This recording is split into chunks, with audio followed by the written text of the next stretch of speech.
എല്ലാവർക്കും നമസ്കാരം. ഇന്ന് ഡേ 12-ൻ്റെ ഗ്രാറ്റിറ്റ്യൂഡ് പ്രാക്ടീസാണ്. അതിൽ ചെയ്യേണ്ടത് magical people who made a difference. അതാണ് ആ ചാപ്റ്ററിൻ്റെ പേര്, magical people who made a difference. ഏതാളുകളാണോ നമ്മുടെ ജീവിതത്തിൽ വളരെ വലിയൊരു നല്ല മാറ്റത്തിന് ഹെൽപ്പ് ചെയ്തിട്ടുള്ളത് അവരെ നമ്മൾ ഓർക്കുക. അതിലേറ്റവും ബെസ്റ്റായിട്ട് ഏറ്റവും കൂടുതൽ നമ്മളെ ഹെൽപ്പ് ചെയ്തിട്ടുള്ള 3 പേരെ ചൂസ് ചെയ്യുക. എന്നിട്ട് ആ 3 പേർക്കും ഗ്രാറ്റിറ്റ്യൂഡ് എഴുതുക എന്നുള്ളതാണ് പ്രാക്ടീസ്. അത് ആരൊക്കെയാവാം? നമ്മുടെ അച്ഛനാവാം, അമ്മയാവാം, സഹോദരങ്ങളാകാം, അല്ലെങ്കിൽ നമ്മുടെ ഫ്രണ്ട്സ് ആവാം, ഹസ്ബൻഡോ ഭാര്യയോ ആവാം, അല്ലെങ്കിൽ നമ്മുടെ ഗുരു ആവാം. അങ്ങനെ നമ്മുടെ ജീവിതത്തിൽ കഷ്ടപ്പെട്ട് നിൽക്കുന്നൊരു സമയത്ത് നല്ലൊരു വാക്ക് കൊണ്ട് നമ്മളെ ഉയരങ്ങളിലേക്ക് എത്താനായിട്ട് നമ്മളെ ഹെൽപ്പ് ചെയ്തവരായിരിക്കാം. ആ ദിവസങ്ങളെ എങ്ങനെയെങ്കിലും കടന്നു പോകുവാനായിട്ട് നമ്മളെ അവരുടെ വാക്കുകൊണ്ടോ പ്രവൃത്തി കൊണ്ടോ എങ്ങനെയെങ്കിലുമൊക്കെ നമ്മളെ സഹായിച്ച വ്യക്തികളായിരിക്കാം.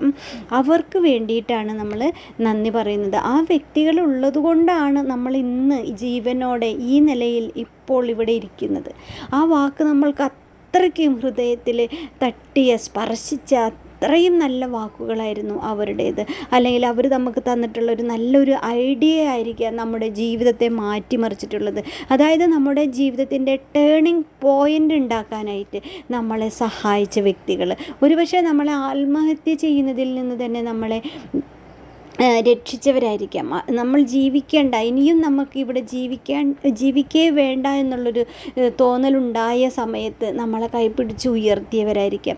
അല്ലെങ്കിൽ ഒരു എനർജി ഇല്ലാതെ തളർന്നിരിക്കുന്ന സമയത്ത് ഇങ്ങനെ ഒന്നിരുന്നാൽ പോരാ, അതിന് നിന്നിൽ വളരെയധികം കഴിവുണ്ട് എന്ന് പറഞ്ഞ് പ്രോത്സാഹിപ്പിച്ചുകൊണ്ട് നിങ്ങളെ ജീവിക്കാനായിട്ട് പ്രേരിപ്പിച്ച വ്യക്തികളായിരിക്കാം.